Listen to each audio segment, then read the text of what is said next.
try to follow the pattern of lessons 1 through 12, which signify the various weeks, the 12-week boot camp that we're doing here, because one idea will definitely build on the other.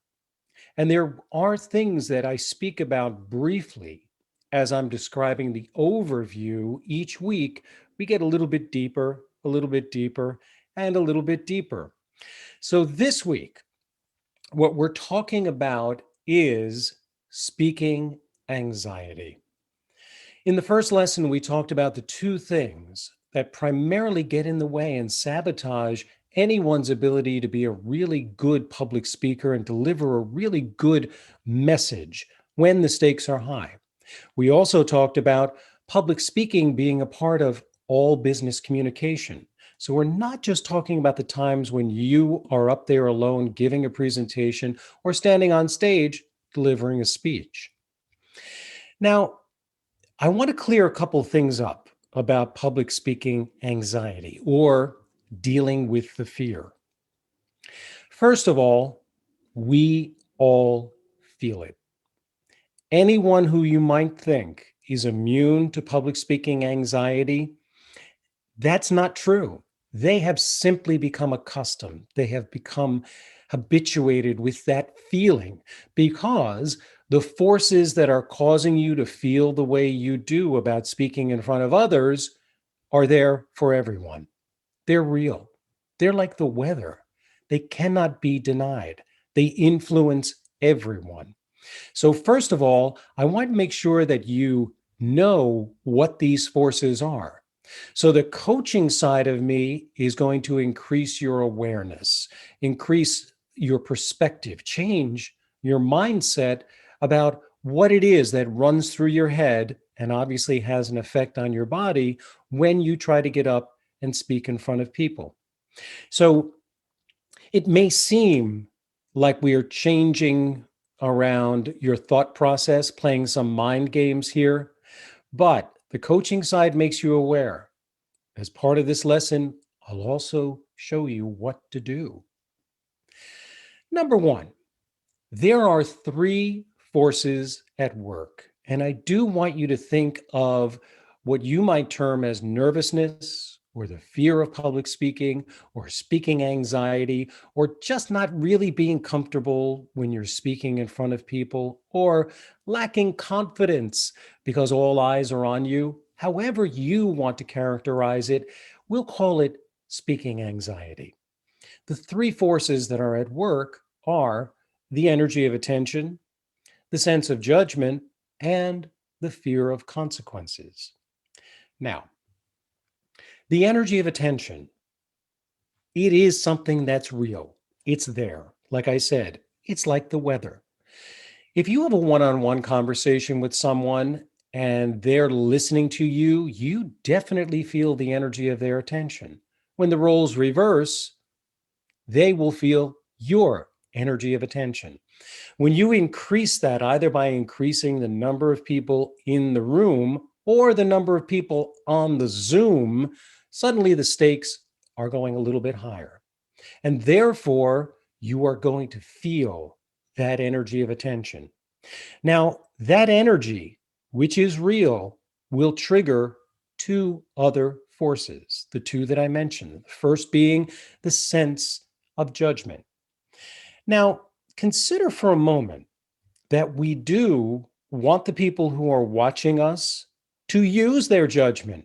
We want them to judge that we are, in fact, the ones who are driving the bus, that we are taking them somewhere on a journey based on the message that we're delivering. So we want them to use their judgment in a positive way. But when the energy of attention blindsides you, it can send that sense of judgment into a negative spiral. Therefore, it will compound what the effect of that energy is by adding a layer of judgment in the negative area.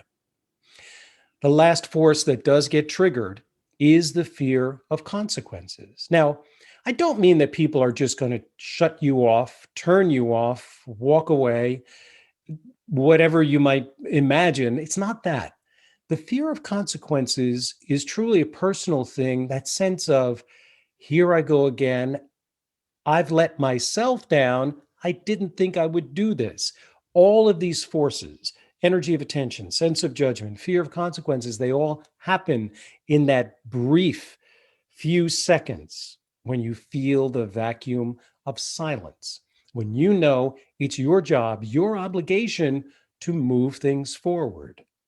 That can be a scary time. Now, a lot of people will talk about the energy of attention, all of these forces, getting them excited, which is certainly one mindset that you can use. But there's too much going on in those moments to make it a purely mental exercise. So, what I want you to do is consider what you can do on the physical side. And the reason why it's so important to consider the physical side of speech in regard to speaking anxiety is because so many of us have physical responses to the awareness of these forces being present. You may suffer from a shaky voice, or what I refer to as a shaky start.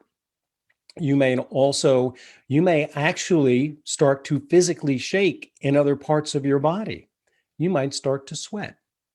Your heartbeat might feel like it's beating out of your chest. Certainly, an elevated heart rate is going to come along with sensing all of this attention coming towards you. These are all physical responses to the fight or flight response. Because we don't know, or because we don't anticipate that the energy of attention is going to affect us in a similar way to the way that it always has, there can be that surprise element. And suddenly the body is having that fight or flight response. And it's part of our nature. It's not something that you can ignore. If you do so, you do it at your own peril. It's not something that you can just let go by you. The term being, you can't olay it. So you have to deal with this, since it is something that you will experience whenever you're in these situations. And by the way, these situations are numerous in business, because in business, the stakes are often pretty high. So let's talk about what your lifelines are.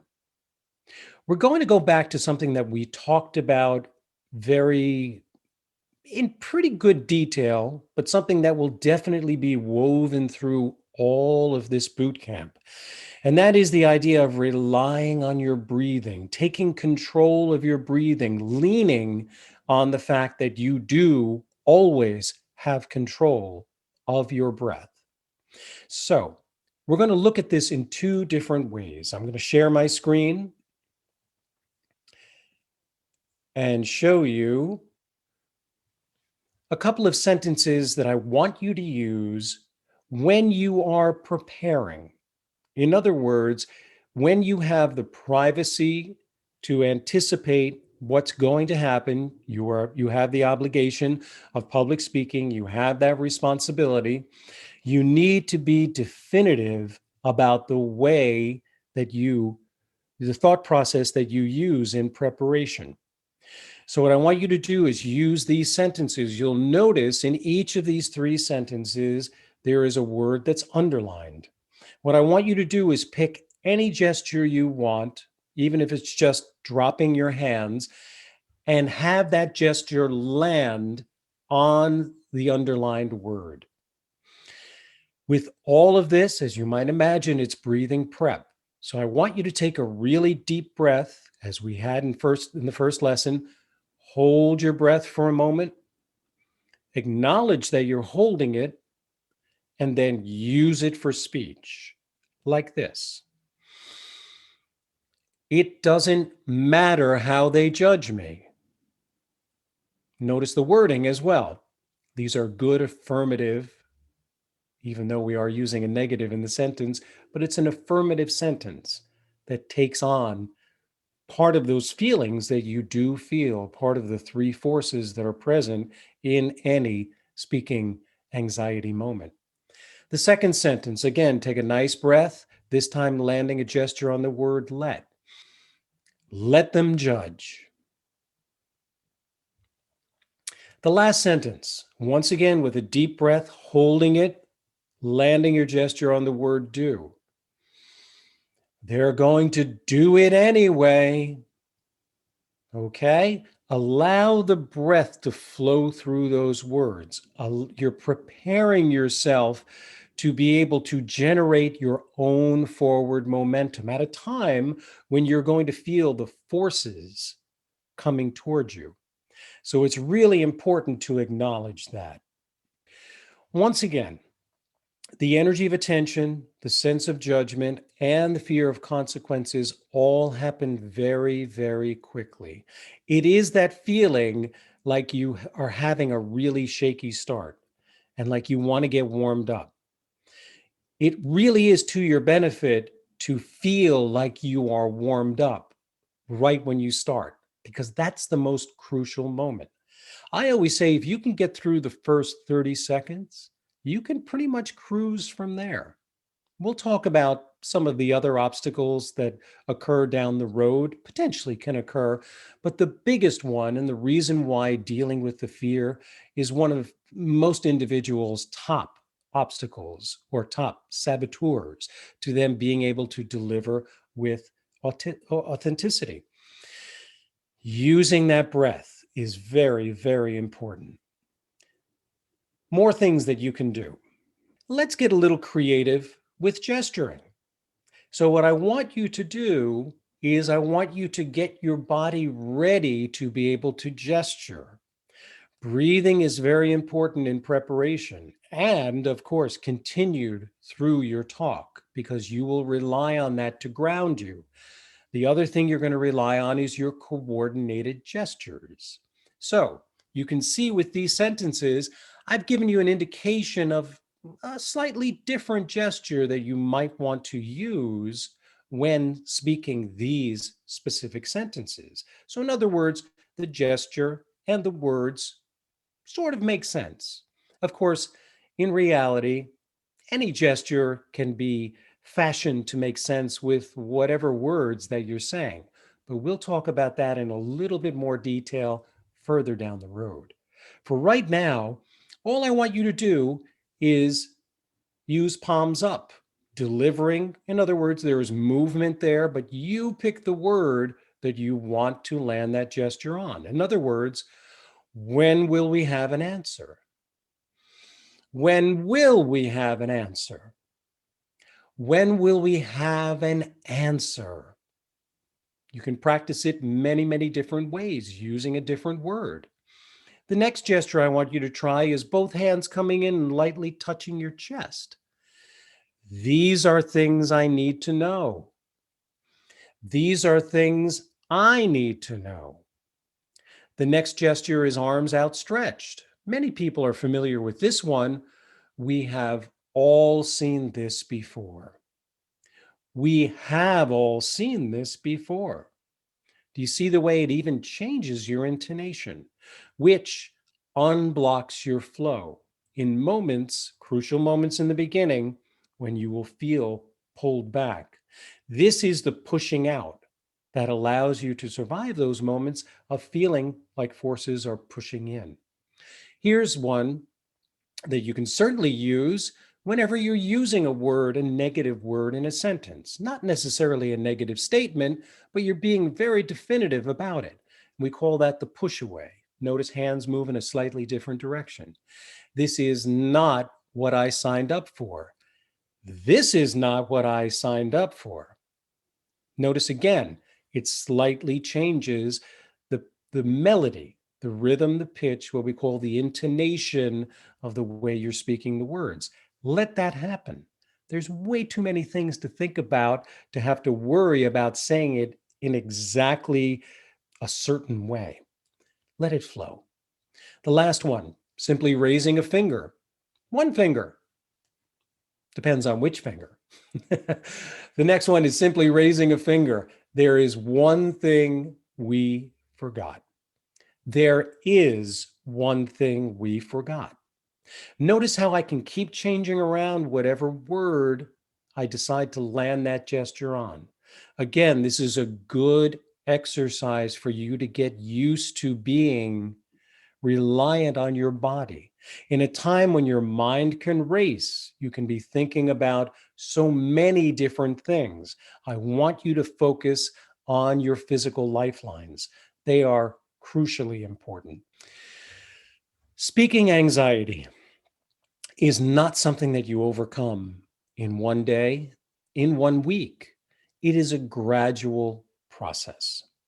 So I want you to avoid making a very common mistake, and that is a day or two before a big presentation or a moment when you're really going to be in the spotlight, you decide, oh, now I'm going to go back, review those videos, and do the work.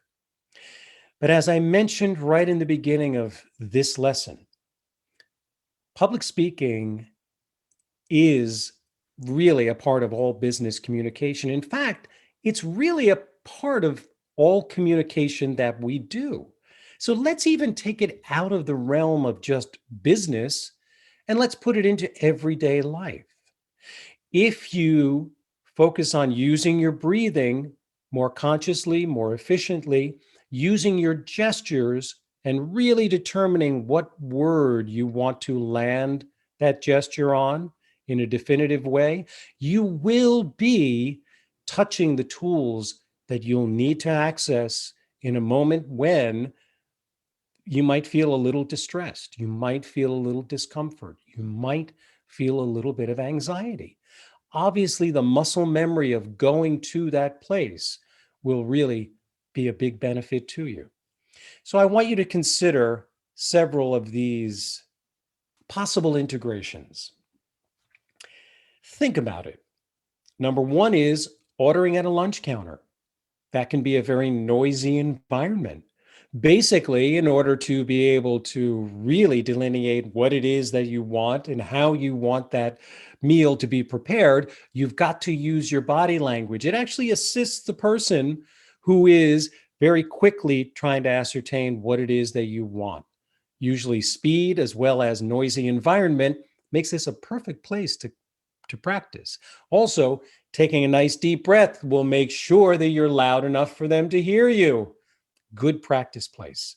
Number two, when you're catching up with a neighbor, you're talking about what you did over the weekend. You're catching someone up on the events of the last few weeks or the last month, and you're telling stories that matter to you. Integrate those gestures so you become accustomed to going to that place. And then you'll be able to go there when the stakes are high. How was your day? This is an interesting one. At the end of the day, when you're speaking with your friends or your family, your significant other, tell a story and use your gestures to tell that story. It gives such a sense of commitment to you as a storyteller. But again, only you and I have to know that you're practicing for your big moment. Ordering over the phone. This is an interesting one. You would think, nobody can see me, Paul. It doesn't matter what my gestures are. It does. Your gestures will have an effect on your voice, as you heard earlier in this lesson. If you change which word you put a gesture on, suddenly your voice has more impact. There's more commitment. And often over the phone, you do have to be extremely definitive. It's good practice for when speaking anxiety can be a problem. The last one, and this is a tough one, but if you're up to the challenge, try discussing politics with someone. Your commitment to your ideas, your beliefs will come through much stronger if you're gesturing. Again, these are opportunities during your day. They're not just waiting for a presentation, a meeting, a networking event, a sales call. You want to utilize these situations to bring these skills very close to you so you can access them with muscle memory without much thought, because you'll need that sort of knee-jerk response when your body is responding to potential public speaking anxiety.